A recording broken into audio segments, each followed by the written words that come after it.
नमस्कार. नमस्कार. नमस्ते सगळ्यांना. श्रीकांत बाबा पण आलेला आहे. आवाज येतोय माझा? हो, येतो येतो.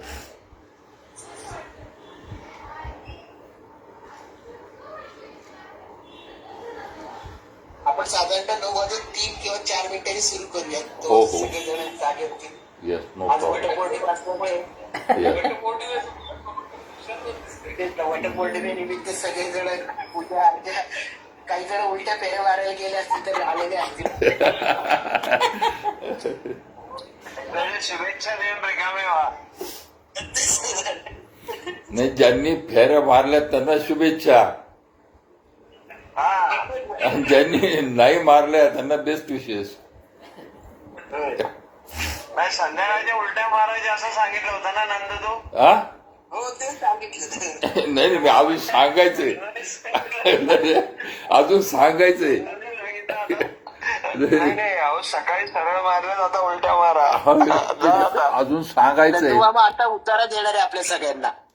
हा, मग काय एवढं घाबरू नका रे, मी त्यातच आहे. Shrikant sir, good evening.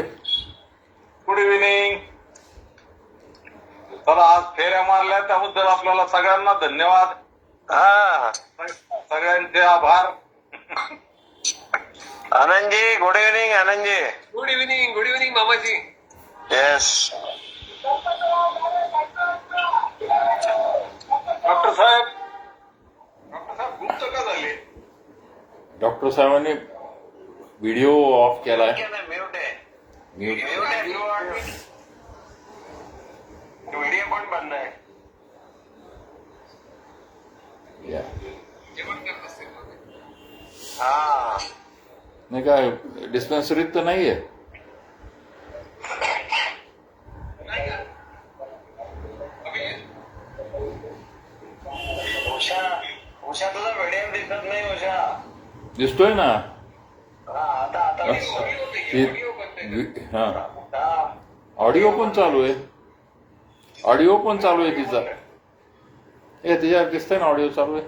त्यांना बंद आहे. ऑडिओ बंद आहे. Okay okay okay.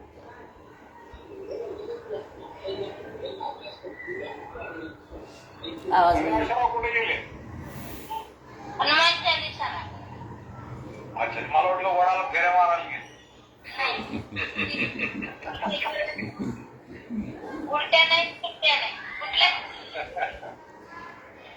ते वडे कंटाळाय लोक येऊ येऊ.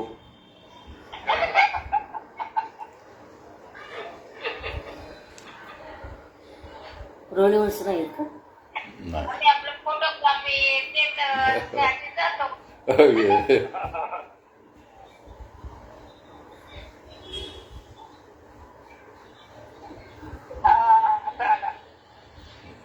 मग आज उपस्थिती जास्त आहे जरा.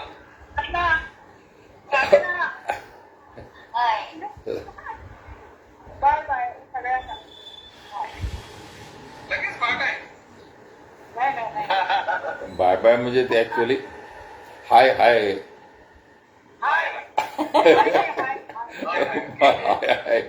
आज 15-16च्या पुढे जाईल बघ. 15-16च्या पुढे. हा, उपस्थिती ना. हो, 13 पर्यंत तर गेलीये. तेच सांगतो. 13 मेरा सांगतात. आता आज प्रवासात असेल गेली तिकडं. बाहेर गेलती ना ती कुठतरी. कोण? रोहिणी. मानसिकडे गेली. बर.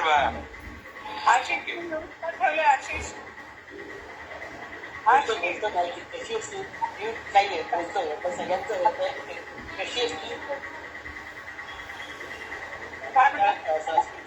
आता विषय दिसते सांस्कृतिक कथेला तरी भाषण करायला लागतात आपल्याला. आणि जोडून चाललं पाहिजे.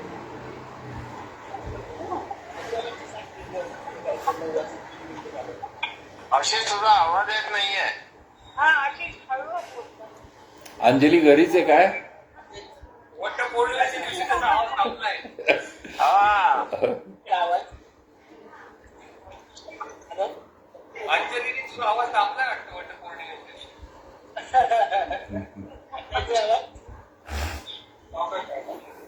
आज एकच फेरी मारली आज दोरे फेरी मारली ऐकत दोरे जास्त मारले दिसतात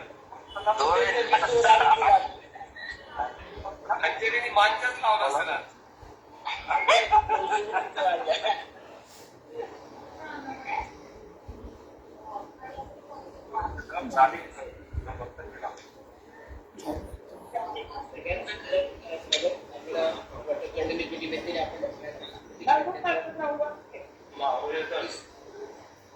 आवाज येतोय ना? माझा आवाज येतोय ना? थोडं मोठात बोलला तर बरं होईल.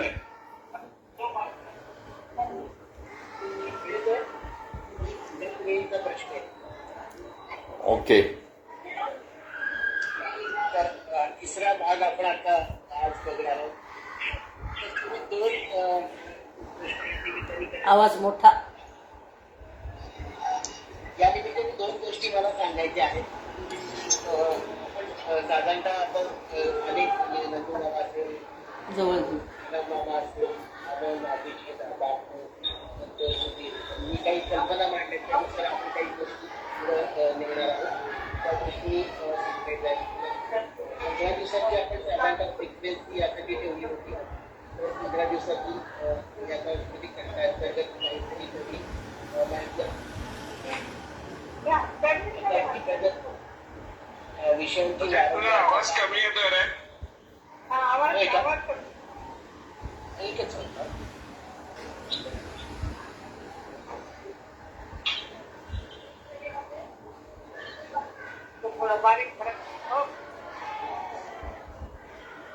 सगळ्यांनी म्यूट करा पाहिजे तर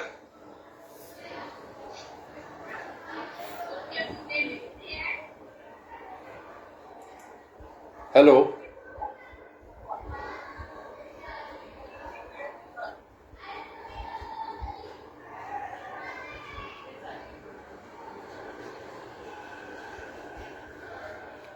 हॅलो अशू. हा आता आला बघ. तर या सांस्कृतिक कट्ट्याअंतर्गत आपला आजचा तिसरा भाग आपण घेत आहोत. जे नवीन आलेले आहेत या समूहात त्या सगळ्यांचं स्वागत आहे. आपल्या परंपरा, आपले आध्यात्मिक असेल, आपली सांस्कृतिक असेल, आपली सांगीतिक परंपरा असेल, ज्या काही आपल्या परंपरा आहेत त्यांना मोठं अधिष्ठान आहे, हे सगळी माहिती व्हावी या उद्देशाने आपण खरं हा विषय सुरू केलेला आहे. यामध्ये नंदुबाबाचं सगळ्यात मोठं योगदान आहे. त्याच्या पुढाकाराने, त्याच्या पाठबळामुळं हा विषय सुचला आणि पुढे नेतो आहोत आपण. तर या अनुषंगाने अनेक आपलं असं ठरलं होतं की महिन्यातून किंवा 15 दिवसातून एकदा हा विषय मांडावा. पण एकंदर विषयांची रचना आणि विषयांची आवश्यकता ह्या दोन गोष्टी लक्षात घेता की वारंवारिता आपल्याला साधारणतः आठवड्यावर आणावी लागेल असं वाटतंय. त्या अनुषंगाने काही आनंद, सुधीर, संतोष, अभिजित, बापू, श्रीकांत मामा, नंदुबाबा यांच्याशी काही वारंवार बोलणंही होते. मी त्यांना छळतोय त्या विषयावर, त्याबद्दल प्रथम दिलगिरी व्यक्त करतो. एक दोन गोष्टी नंदुबाबांनी सुरू करण्यापूर्वी सांगतो, कारण परत कोणी म्हणून सुरुवातीला पुढच्या आठवड्यात बरोबर 8 दिवसात वैद्य अभिजित कुलकर्णी यांचं पावसाळ्यातील आरोग्य हा विषय घेऊन आपण विषय मांडणी करणार आहोत.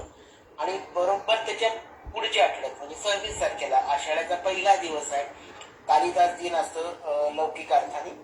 तर त्या दिवशी प्राचार्य श्रीकांत जोशी आपल्यासमोर कालिदास हा विषय आणि कविता अशा अनुषंगाने मांडणी करणार आहे. ह्या पुढील 2 आठवड्यांच्या उद्घोषणा मला आपल्याशी शेअर करायच्या होत्या. आता ज्या उत्साहाने आणि ज्या ह्याने आलं की त्याच ह्याने आपण परत पुढच्या जूनलाही जॉईन व्हावं आणि आपल्याला समविचारी जे कोणी असेल त्यांनापर्यंत पण ही लिंक पोहोचवावी. त्या अनुषंगाने अजून काही कोणी टेक्निकली एक्सपर्ट असतील तर त्यांनी सुचवावं की आपल्याला त्या लिंकमध्ये अजून काही करता येईल का. तर आपण योग्य त्या बदल सुधारणा अगदी करणार आहोत.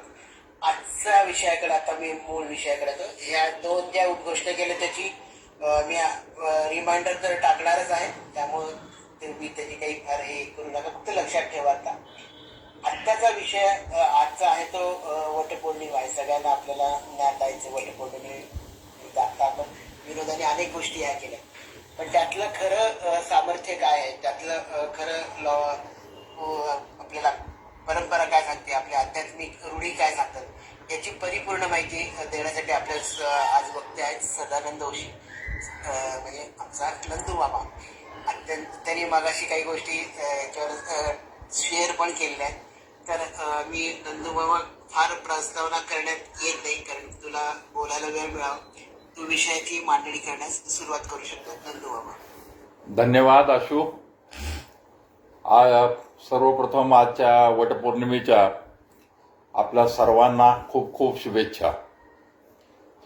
पौर्णिमा ही एक खगोलशास्त्राच्या दृष्टीने एक अद्भुत घटना आहे. सूर्य आणि चंद्र पृथ्वीवरून जेव्हा 180 अंशाच्या अंशात्मक कोनात येतात तेव्हा पौर्णिमा होते. याचा अर्थ सूर्य आणि चंद्र याच्यामध्ये पृथ्वी येते आणि चंद्राचा पूर्ण प्रकाशित भाग हा पृथ्वीकडे दिसतो, त्यावेळी हे पौर्णिमा होते. पौर्णिमा हा शब्दाचा, या संस्कृत शब्दाचा अर्थ आहे विद्युत चुंबकीय प्रकाश किंवा विद्युत चुंबकीय प्रकाश किरण, किंवा ज्याला इलेक्ट्रोमॅग्नेटिक लाईट किंवा इलेक्ट्रोमॅग्नेटिक रेजेस असं म्हणता येईल. आणि या गोष्टीची कल्पना आपल्याला येते की पौर्णिमेच्या वेळी जी समुद्राला भरती येते त्याचं एक कारण हे इलेक्ट्रोमॅग्नेटिक जे रेजेस आहेत किंवा लाईट आहे त्याचा त्याच्यावर परिणाम होतो. या पौर्णिमेचं आपण जर ही तर वटपौर्णिमा आहे, परंतु वर्षातल्या 12ही पौर्णिमांचं एक खास वैशिष्ट्य आहे. जर बघा, चैत्रातली पौर्णिमा आहे हनुमान जयंती, वैशाखातली पौर्णिमा आहे बुद्ध जयंती,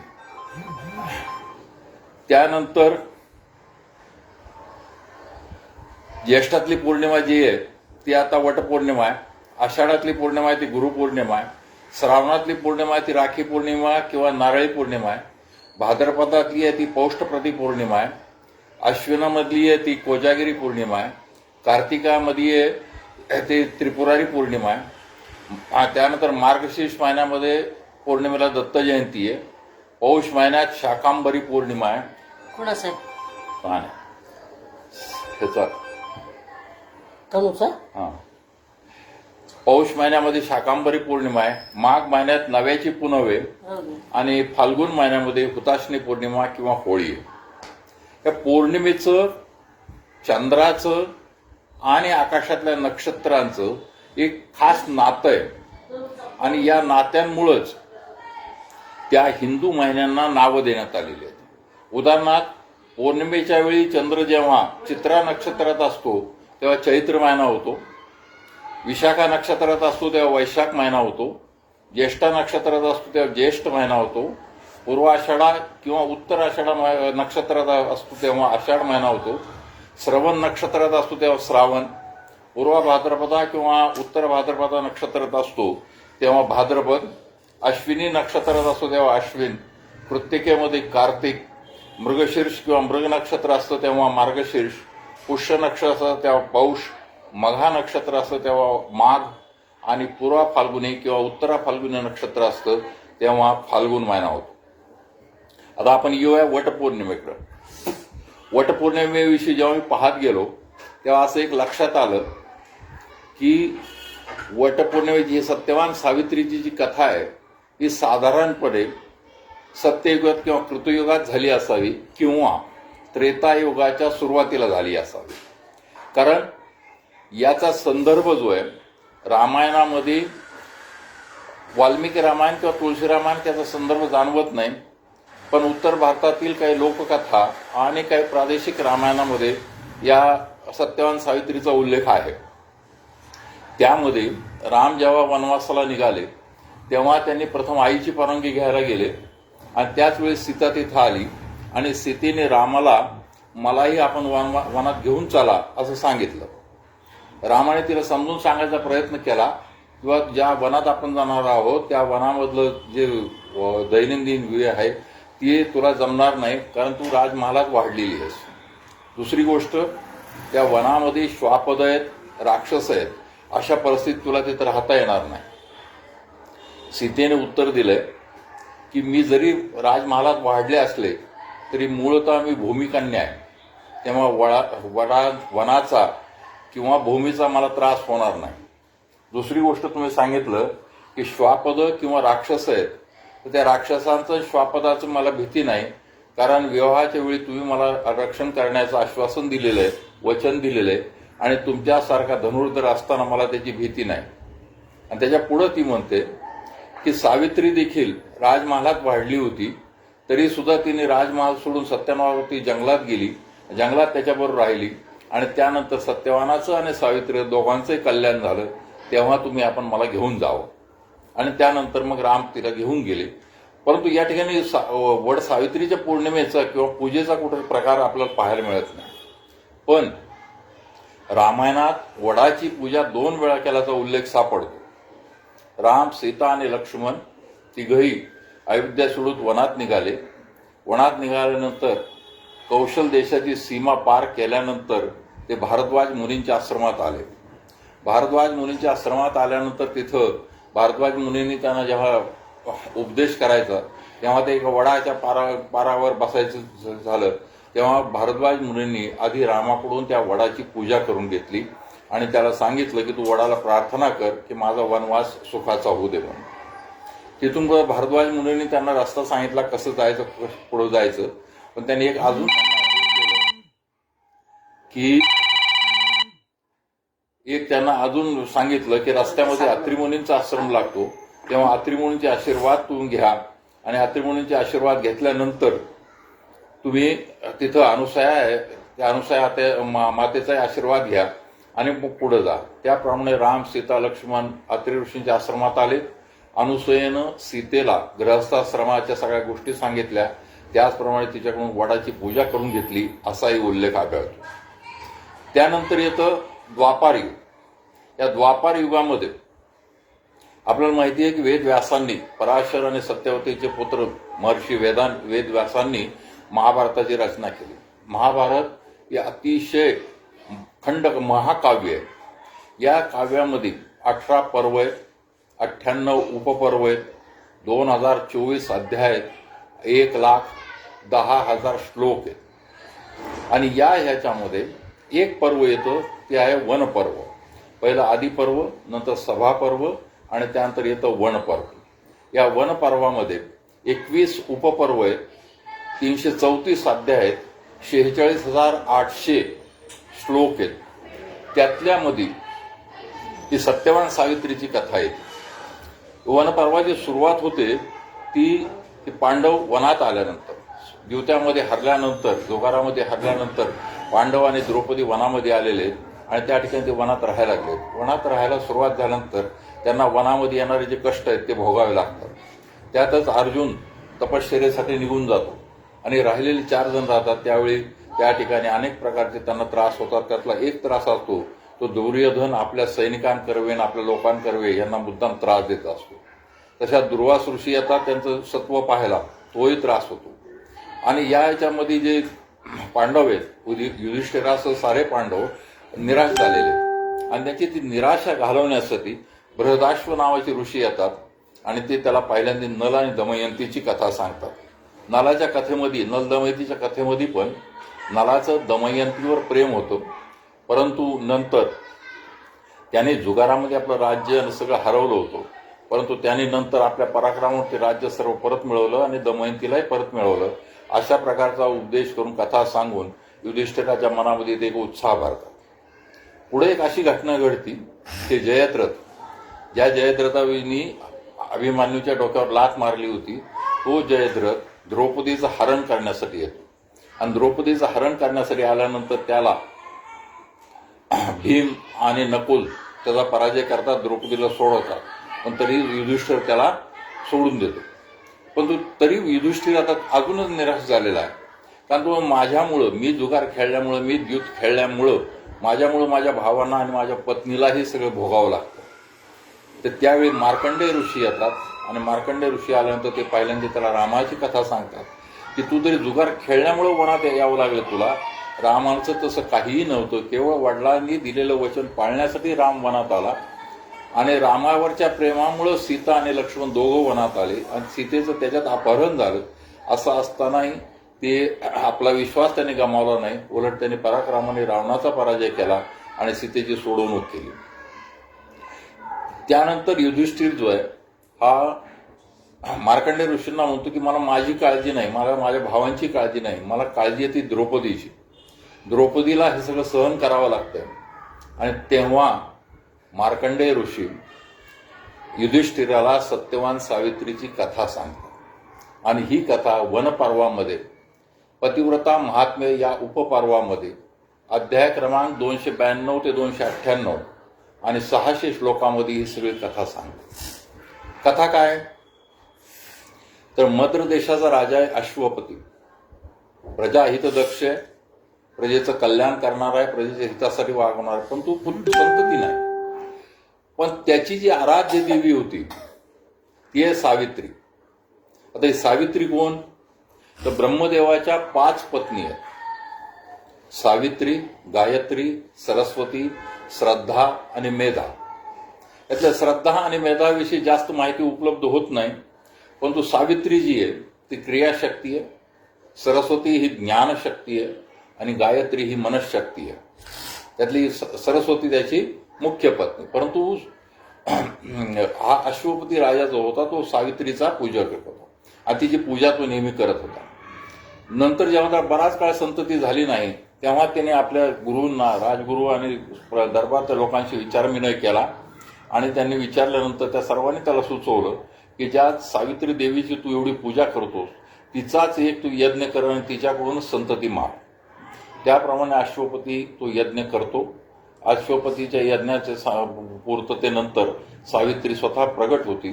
ती त्याला प्रसाद देते आणि त्याला सांगते की तुझ्या पोटी एक अलौकिक कन्या जन्म घेईल आणि ती अंतर्धान पावते. अश्वपती विचार करतो निसंतान होण्यापेक्षा कन्या झालेली चांगली असं म्हणून तो प्रसाद आपल्या पत्नीला देतो आणि त्या पत्नीला तो प्रसाद दिल्यानंतर त्याला जी कन्या होती त्या कन्येचं तो नाव ठेवतो सावित्री. ही सावित्री खरोखर ज्याप्रमाणे सावित्री देवीनी म्हणजे ब्रह्मदेवाच्या पत्नीनी त्याला आशीर्वाद दिलाय त्याप्रमाणे ती कन्या खरोखरच अलौकिक असते. दिसायला सुंदर असते, शस्त्र आणि शास्त्र या दोन्हीत निपुण असते, त्याप्रमाणे ती अतिशय नम्रही असते. दिवसेंदिवस तिचं वय वाढत जातं, लग्नाचं वय येतं, परंतु तिचे जी काही कीर्ती सर्वत्र पसरलेली असते त्यामुळं कुठल्याही माणसाला, कुठल्याही युवराजाला तिला मागणी घालायचं धाडस होत नाही. त्यामुळे कोणाचीच मागणी येत नाही हे पाहिल्यानंतर अश्वपती चिंतेत पडतो आणि पुन्हा एकदा आपल्या मंत्रिमंडळाशी विचार करतो. त्यातून हा उपाय सुचवला जातो की सावित्रीलाच आपल्या स्वतःसाठी वर शोधण्यास सांगावं आणि त्याप्रमाणे अश्वपती सावित्रीला सांगतो की तू तुझ्या योग्य वर शोध, तुझ्या योग्य पती शोध. आधी ती लाजते पण नंतर मान्य करते आणि काही अनुभवी मंत्री आणि सैनिक घेऊन ती शोधायला बाहेर पडते. अशी शोधत बाहेर पडल्यानंतर बराच काळ प्रवास केल्यानंतर, बऱ्याच ठिकाणचे हे केल्यानंतर तिला असं समजतं की शाल्व देशाच्या एका रानामध्ये अरण्यामध्ये गौतम ऋषींचा आश्रम आहे. म्हणून त्या गौतम ऋषींच्या आश्रमात जाऊन गौतम ऋषींचं दर्शन घ्यावं म्हणून ती तिथं जाते. तिथं गेल्यानंतर गौतम ऋषींना आणि तिथल्या बाकीचे शिष्यगण असतात त्यांना ती तिच्या येण्याचा किंवा फिरण्याचा उद्देश सांगते किंवा मी माझ्यासाठी एक वर शोधते. आणि त्यावेळी तिथले जे ऋषीगण आहेत किंवा शिष्यगण आहेत ते तिला सांगतात की इथंच जवळ शाल्व देशाचा राजा द्युमत्सेन की ज्याला त्याच्या राज्यातून निष्कासित केलंय, तो आंधळा झाल्यानंतर तो, त्याची पत्नी आणि त्याचा मुलगा सत्यवान इथं राहतात. सत्यवान अतिशय गुणी मुलगा आहे. तो शस्त्र आणि शास्त्रात निपुण आहे, त्याचप्रमाणे महत्वाकांक्षी आहे, नम्र आहे. तो तुझ्या दृष्टीने, तुझ्यासाठी तो एक योग्य वर आहे. हे ऐकल्यानंतर ती सत्यवानाला पाहते, त्याच्याशी बोलत काहीच नाही, परंतु त्याला मनोमन आपला पती ती वरते किंवा मानते आणि त्यानंतर शाल्व आपल्या मद्र देशामध्ये परत जाते. जेव्हा ती मद्र देशात आपल्या परत येते तेव्हा त्या ठिकाणी राजवाड्यामध्ये नारद मुनी आलेले असतात. आपली मुलगी परत आली याचा अर्थ तिने वर आपला शोधलाय याची अश्वपतीला खात्री असते. त्यामुळे तो आनंदित होतो आणि तिला विचारतो की तू काय वर शोधलायस. मग ती सांगते असं असं शाल्व देशाच्या अरण्यामध्ये सत्यवान नावाचा एक मुलगा आहे, त्याला मी मनोमन वरलंय किंवा त्याला मी मनोमन माझा पती मानलं. त्या ऐकल्यानंतर नारद मुनी ताबडतोब सांगतात की मुली तुझी निवड चुकली. अश्वपतीला चिंता पडते की आपल्या मुलीची निवड चुकली आहे म्हणजे नक्कीच याच्यात काहीतरी प्रॉब्लेम असावा. म्हणून ते नारदांना विचारतात किंवा मुलामध्ये काही खराबी आहे का, मुलामध्ये काही वैगुण्य आहे का. तर त्या सांगतात मुलामध्ये काहीच हे नाहीये, फक्त एकच गोष्ट आहे की त्याला अल्पायुष्य आहे, त्याचं आयुष्य फक्त 1 वर्षच राहिले, पुढच्या वर्षीच्या ज्येष्ठ पौर्णिमेला त्याचा मृत्यू होणार आहे. त्यामुळे अशा अल्पायुषी युवराजाशी तिने लग्न करावं हे योग्य नाही. अश्वपतीला चिंता लागते, तोही तिला सावित्रीला समजावतो. पण सावित्री सांगते की मी त्याला माझ्या मनाने वरलेलं आहे, 1 वर्ष किंवा काय हा प्रश्न नाही, पण मनाने मी त्याला पती मानलंय, त्यामुळे त्याच्याशिवाय इतर कोणालाच मी आपला पती स्वीकारू शकत नाही. हे झाल्यानंतर मग अश्वपती तिची मागणी मान्य करतो आणि अश्वपती काही ठराविक लोकांना घेऊन सावित्रीसह शाल्व रानात जातो. त्या ठिकाणी दिमतसेनला भेटतो आणि दिमतसेनला भेटल्यानंतर आपल्या मुलीला सून म्हणून स्वीकारा म्हणून त्यांना विनंती करतो. पहिल्यांदा तर जो दिमतसेन असतो तो त्याला तयार होत नाही, कारण तो म्हणतो तुझी माझी बरोबरी नाही, मी एक निष्कासित केलेला राजा आहे, त्याच्यात मी आंधळा आहे आणि माझ्या मुलाकडे काही संपत्ती नाही, काही नाही, आम्ही अशा ह्याच्यात राहतोय, अशा ह्याच्यात राजवाड्यात वाढलेली सावित्री इथं कसं संसार करेल. परंतु मग जेव्हा अश्वपती त्याला सांगतो की ही निवड सावित्रीचीच आहे आणि तिने त्या आधी तुम्हाला पाहिलेलं आहे, त्यामुळं मग ती तयार होतात. सावित्रीचं आणि सत्यवानाचं लग्न लावलं जातं आणि ते लग्न लावल्यानंतर अश्वपती तिथून मद्र देशाला परत जातो. आता सावित्रीला आधीच माहिती आहे की 1 वर्षानंतर म्हणजे पुढच्या वर्षीच्या ज्येष्ठ पौर्णिमेला सत्यवानाला किंवा आपल्या पतीला मृत्यू येणार आहे, तिला आधीच माहिती आहे. त्यामुळे तेव्हापासूनच ती पण ब्रह्मदेवाची आणि सावित्रीची पूजा करते, ते व्रत करते. दिवस जात राहतात, ती सासू सासऱ्याची आणि आपल्या पतीची आधी व्यवस्थित सेवा करते. ज्येष्ठ महिना येतो, ज्येष्ठ महिना आल्यानंतर द्वादशीपासून ती उपवास करते. त्रिरात्र असं ते व्रत आहे. त्या त्रिरात्र व्रतामध्ये द्वादशीपासून व्रत घेतल्यानंतर द्वादशी, त्रयोदशी आणि चतुर्दशी असं 3 दिवस ते व्रत करायचं आणि पौर्णिमेला ते व्रत सोडायचं. हे व्रत काय तर 3 दिवस उपवास करायचा, आपले नित्य नैमित्तिक कामं सगळे करायचे आणि पण संपूर्ण वेळ म्हणजे 24 तास उभं राहायचंय आणि उभं राहून सावित्रीचं म्हणजे त्यांचं ध्यान करायचं. या व्रत करायला लागते. जेव्हा सत्यवान तिला विचारतो तेव्हा सत्यवानाला ती एवढंच सांगते की ह्या व्रताविषयी मी पहिले बोलले होते, त्यामुळे मला हे व्रत करायचंय. दिमतसेन तिला विचारतो की इतके अवघड किंवा इतकं त्रासदायक व्रत तू का करतेस, तर ती सांगते की मला हे करू द्या, हे करणं आवश्यक. त्याप्रमाणे 3 दिवस ती व्रत करते. पौर्णिमा उजाडते. पौर्णिमाच्या दिवशी ती सकाळी लवकर उठते, सत्यवानाच्या आधी उठते, आंघोळ वगैरे करते, व्रताचं उद्यापन करते आणि त्या दिवशी तिचं संपूर्ण लक्ष सत्यवानावर आहे. सासू सासऱ्यांसाठी स्वयंपाक पाणी तयार करून ठेवते. सत्यवान जसा जंगलात निघाला तसं ती म्हणते की मलाही तुझ्याबरोबर यायचंय. तशी ती याच्या आधी काही वेळा सत्यवानाबरोबर जंगलात गेलेली होती, त्यामुळे त्याच्यात कोणाला काही फारसं वाटत नाही. तिचे सासू सासरे परवानगी देतात, दोघं जंगलात येतात. जंगलात येऊन तू जंगलामध्ये झाडं वगैरे तोडण्याचे जे काय काम होतं ते करत असतो. दुपारच्या नंतर त्याचं डोकं दुखायला लागतं आणि चक्कर यायला लागतं. तीव्र डोकेदुखी त्याला व्हायला लागते. तेव्हा तू सांगतो की मला भयंकर डोकं दुखायला लागलंय आणि मला थकल्यासारखं झालंय. समोरच वडाचं झाड असतं, त्या वडाच्या झाडाखाली त्यातल्या सावलीमध्ये मी जाऊन झोपतो म्हणून सांग. त्याप्रमाणे तू जाऊन झोपायला लागल्यानंतर सावित्री तिथे येते आणि त्याचं डोकं आपल्या मांडीवर घेऊन तिथं बसते. काही काळ गेल्यानंतर तिला एक दिव्य पुरुष समोर दिसतो. दिव्य पुरुष दिसल्यानंतर ती अतिशय मृदू आणि त्याला विचारते की हे महापुरुषा, तुमच्या एकंदरीत वेशभूषेवरून तुम्ही मानव वाटत नाहीत, तुम्ही कोणीतरी देव असावा, तेव्हा तुम्ही कोण आहात आणि इथं कशासाठी आलात. तेव्हा तो सांगतो, सावित्री, मी मृत्यूदेवता यम आहे आणि मी सत्यवानाचं आयुष्य संपलंय, त्याचे प्राण घेण्यासाठी आलोय. मग ती म्हणते की महाराज, मी असं ऐकलंय की जी धर्माची जी नीती आहे त्यात असं ऐकलंय की मनुष्य प्राण्याचे प्राण घेण्यासाठी यमदूत येतात, यम स्वतः कधी येत नाहीत म्हणून. तर यावेळी तुम्ही कसे आला आणि तुम्ही मला कसे दिसताय? तर तो सांगतो, सत्यवान हा पुण्यात्मा होता, त्यामुळे मी स्वतः त्याला न्यायला आलोय आणि तुझं 1 वर्षातलं जे पातिव्रत्य आहे त्यामुळं मी तुला दिसतोय. आणि त्यानंतर काही वेळाने तो सत्यवानाचा प्राण काढतो आणि जायला लागतो. सावित्री सत्यवानाचं डोकं खाली ठेवते, उठून त्याच्या मागे जावं लागते. जायला लागल्यानंतर यम मागं वळून तिला म्हणतो की सावित्री, तू तुझं जे पती ऋण आहे ते पूर्ण केलंयस, तेव्हा आता तू जा आणि तुझ्या पतीच्या कलेवराचं दहन कर, त्याच्यातच तुझा सुख आहे. मग ती सांगते की महाराज, हे धर्म, तुम्ही तर धर्माचे ज्ञाते आहात, तुम्हाला माहिती आहे की मी माझ्या पतीला वचन दिलंय की कुठल्याही परिस्थितीत मी त्याच्या मागं येईल, त्यामुळे आता मला त्याच्या मागं यायला तुम्ही थांबवू नका. या गोष्टीहून यम अतिशय आनंदी होतो, खुश होतो आणि तिला म्हणतो की मी तुझ्या या सगळ्या बोलण्यावर अतिशय खुश झालोय, तेव्हा तुला मी वर देतो, तू एक वर माग. फक्त सत्यवानाचे प्राण मागायचे नाहीत, वर माग.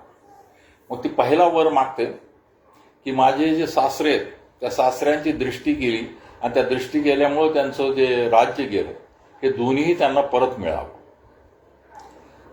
यम तथास्तु म्हणतो, पुढे जायला लागतो. पुढे जायला लागल्यानंतर पुन्हा एकदा तो थांबवतो की म्हणे, सावित्री, इथून पुढचा रस्ता अतिशय कठीण आहे आणि अशा कठीण रस्त्यावर तुला चालणं मुश्किल आहे, तेव्हा मी तुला सांगतो तू परत जा.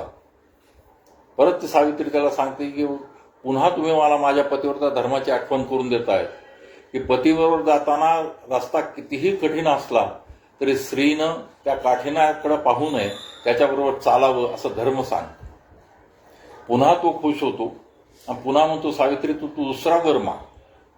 दुसऱ्या वरामध्ये ते वागते की महाराज, माझे वडील, त्यांना पुत्र संतानाची अपेक्षा होती, परंतु मी कन्या झाले, तेव्हा त्यांना पुत्र संतान व्हावे, त्यालाही तो हो म्हणतो.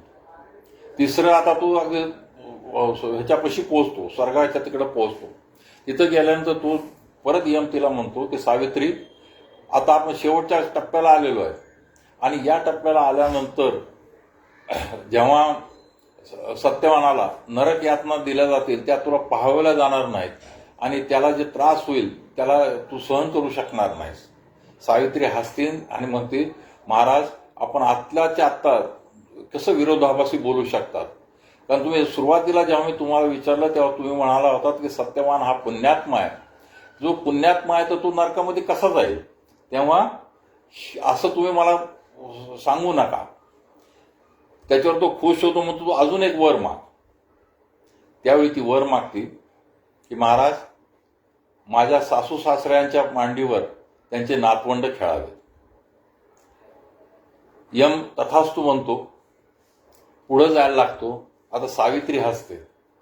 सावित्री हसल्यानंतर यम तिला विचारतो, तू का हसली? ती म्हणते, महाराज, आपण जे वर मला दिलाय त्यामुळं आता तुम्हाला माझ्या पतीचे प्राण परत करावेच लागतील. कारण कुठलीही पतिव्रता स्त्री आपल्या पतीशिवाय इतर कोणाकडूनही पुत्रप्राप्ती करून घेऊ शकणार नाहीत आणि ते मुलं त्या माझ्या सासू सासऱ्यांचे नातवंड असणार नाहीत. त्यामुळे त्यासाठी तुम्हाला सत्यवानाचे प्राण परत करावे लागतील. यम खुश होतो. खुश झाल्यानंतर तिला म्हणतो, सावित्री, मी आता हा माझा तिसरा पराभव आहे, पण तो हा पराभव जरी झाला, तिसरा माझा झाला असला तरी यात मला आनंद आहे. पहिला माझा पराभव झाला होता मार्कंडेयाचा.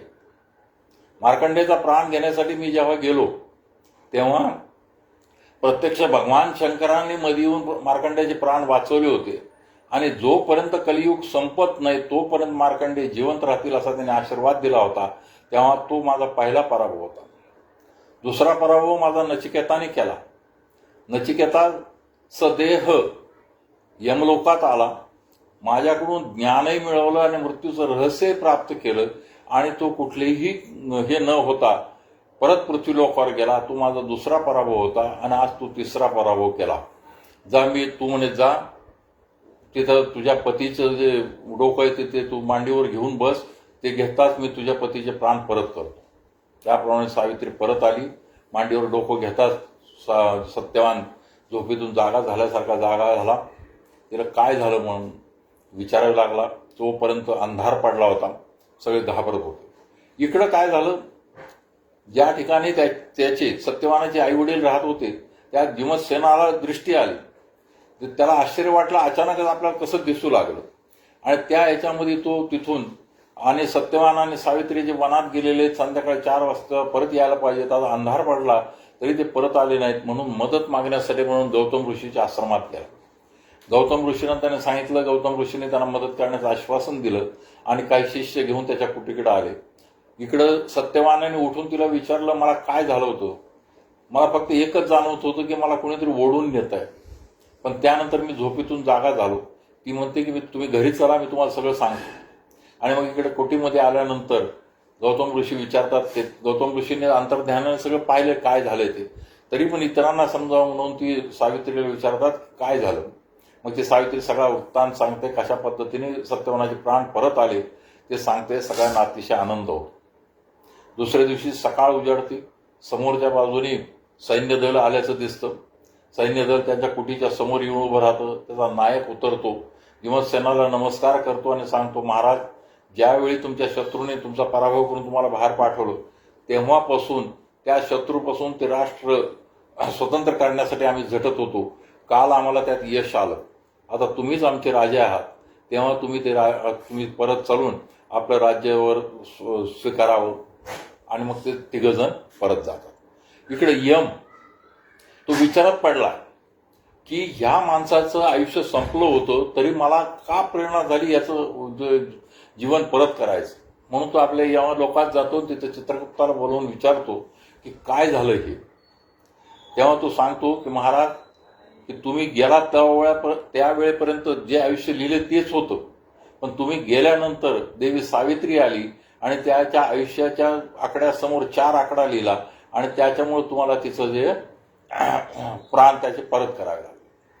नंतर कथेमध्ये सांगितलं जातं की त्यानंतर भीमसेनाच्या नंतर भीमसेन सत्यवानाला राजा करतो आणि सत्यवान नंतर पुढे 400 वर्ष जगला. सत्यवान सावित्री दोघं 400 वर्ष जगले. अशा प्रकारची कथा महाभारतातल्या वनपर्वातल्या पतिव्रता महात्म्य या उपपर्वात सांगितलेली आहे. आता प्रश्न असा निर्माण होतो की सावित्रीने जी पूजा केली ती ब्रह्मा आणि सावित्रीची केली. सावित्री फक्त तो सत्यवान वडाच्या झाडाखाली झोपला होता. आणि ज्या पूजा पाहिल्या मी, या पूजेमध्ये मला 2 वेगवेगळ्या वटसावित्रीची पौर्णिमेची पूजेची पुस्तकं आपल्याकडे उपलब्ध होतात किंवा पूजेचे प्रकार, त्यामध्ये मला 2 प्रकारच्या पूजा सापडल्या. त्यातल्या एका पूजेमध्ये सांगितलंय की स्त्रीनं नदी तीरातली वाळू आणावी आणि त्या वाळूवर सत्यवान आणि सावित्रीच्या मूर्ती ठेवून त्यांची पूजा करावी. दुसरी पूजा जी सांगितलेली ती एका चौरंगावर, वडाच्या झाडाखाली एक चौरंग बांधून त्या चौरंगावर 6 सुपाऱ्या तांदळावर ठेवाव्यात. त्या 6 सुपाऱ्या काय प्रतिनिधित्व करतात, तर नारद, यम, ब्रह्मा, सावित्री म्हणजे जी ब्रह्मदेवाची पत्नी ती सावित्री, या 4 खालच्या रांगेमध्ये, आणि सत्यवान आणि सत्यवत्स सावित्री किंवा सत्यवानाची सावित्री या 2 सुपाऱ्या वरच्या बाजूला, अशा 6 सुपाऱ्या ठेवून त्याची पूजा सुवासनेने करावी आणि ब्रह्मसावित्रीला अर्घ्य द्यावेत, अशा प्रकारचे त्यामध्ये सांगितले. आता ही लिंक अजून कुठं मला मिळाना की वडाची पूजा करण्याची पद्धत कधीपासून सुरू झाली. ती लिंक अजून थोडीशी प्रयत्न केला खूप, परंतु ती लिंक मला काय अजून सापडली नाही. पण हा वडच का निवडला, तो वड हा जो आहे याचे फार सुंदर मला संदर्भ मिळाला. गुरुचरित्रातल्या 2ऱ्या अध्यायामध्ये ओव्या 2, ऐक शिष्या एकचित्ता, जगी प्रलय झाला होता, अव्यक्त आदिमूर्ती निश्चिता, होते वटपत्र शयने, अव्यक्त मूर्ती नारायण, होते वटपत्री शयन, बुद्धी संभवे चेतन, आणिक संसार रचावाय. यातली महत्वाची गोष्ट काय, जगी प्रलय झाला होता. प्रलय 4 प्रकारचे, एक नित्य प्रलय, एक नैमित्तिक प्रलय, एक कारणिक प्रलय आणि एक प्राकृत किंवा महाप्रलय. नित्य प्रलय, जो सजीव जन्माला आला, सजीव म्हणतो मानव नाही, जो सजीव जन्माला आला तो कधी कधी मरणार आहे, त्याचं एका सिंगल मरण हे नित्य प्रलय. नैमित्तिक प्रलय, जेव्हा मास डेथ होतात, मग भूकंप आहे, महापूर आहे, ॲक्सिडेंट आहेत, युद्ध आहेत, यामध्ये जे होतात ते सगळे नैमित्तिक प्रलय. कारणिक प्रलयाचं तर फारच सुंदर आहे. 4 युग आहेत, कलियुग, द्वापारयुग, त्रेतायुग आणि सत्ययुग. या 4 युगांची मिळून एकंदर वर्षसंख्या जी आहे ती 43,20,000 आहे. असे 72 हे मिळून एक चतुर्युग झालं. असे 72 चतुर्युग मिळून एक मनवंतर होतं. असे 14 मनवंतर आहेत. आणि असे 14 मनवंतर झाल्यानंतर एक कल्प होतं आणि कल्प झाल्यानंतर कारणिक प्रलय होतो. तर हे साधारण अंदाजे 500 अब्ज वर्षानंतर होतो. तर त्यामध्ये काय होतं की आदित्य म्हणजे सगळे देव, देवामध्ये सुद्धा 3 प्रकार आहेत, देव, भगवान आणि ईश्वर. देव म्हणजे कश्यप आणि आदितीच्या पोटी जन्माला आले ते आदित्य, ते सगळे देव. भगवान विष्णू, शंकर, आदिमाया आणि ब्रह्मा या 4 जे अवतार आहेत ते सगळे किंवा त्यांच्यापासून उत्पन्न झालेले ते सगळे भगवान. आणि ब्रह्मा, विष्णू, महेश आणि आदिमाया हे 4 ईश्वर. तर त्यातले हे देवापर्यंत सगळे त्याच्यामध्ये नष्ट होतात आणि पुन्हा एकदा सृष्टी निर्माण होते, तो कारणिक प्रलय. आणि त्यानंतर अशा प्रकारे हा ब्रह्मदेवाचा 1 दिवस, एवढीच रात्र, याच्याप्रमाणे 30 दिवसाचा महिना, 12 महिन्याचं वर्ष, अशा प्रकारे ब्रह्मदेवाचं आयुष्य 100 वर्ष. आणि ते 100 वर्ष आयुष्य पूर्ण झाल्यानंतर येतो तो महाप्रलय. त्या महाप्रलयाचा उल्लेख गुरुचरित्रात आहे. आणि त्यावेळी म्हणजे जेव्हा संपूर्ण ब्रह्मासहित सगळं नष्ट झालं होतं तेव्हा वडाचं झाड शिल्लक होतं, वडाचं पान शिल्लक होतं, म्हणून वडाचं महत्व जास्त आहे. दुसरी गोष्ट, आता ही थोडंसं एक्झॅग्रेटेड जरी झालं तरी दुसरी महत्वाची गोष्ट म्हणजे वडाच्या झाडाला आयुष्य फार मोठं आहे. आता कलकत्त्याला एक वडाचं झाड आहे जे साधारणतः 350-400 वर्षापूर्वीच आहे. आणि आजही ते झाड मीना, श्रीकांत यांनी पाहिलेलं आहे. त्या झाडाखाली एका वेळी 4,000 ते 5,000 लोक बसू शकतात एवढा त्याच्या खालचा परिसर आहे. तर ते झाड किती मोठं असेल, त्याच्या पारंब्या इतक्या होऊन ते झाड इतकं वाढलेलं आहे. अशा प्रकारचं झाड मध्य प्रदेशामध्ये पण आहे. थोडक्यात सांगायची गोष्ट म्हणजे की वडाच्या झाडाचं आयुष्य जास्त आहे आणि म्हणूनच हे झाड त्यासाठी निवडण्यात आलं. दुसरी एक गोष्ट म्हणजे वडाचे जे आयुर्वेदिक उपचार ह्याच्यात डॉक्टर अभिजित जास्त सांगू शकतील. वडाच्या झाडाची फळं, BP, त्यानंतर रोगप्रतिकारशक्ती, इम्युनिटी, त्यानंतर डिप्रेशन, अतिसार वगैरेवर फळं उपयोगी येतात. वडाची पानं सांधेदुखीसाठी उपयोगी पडतात.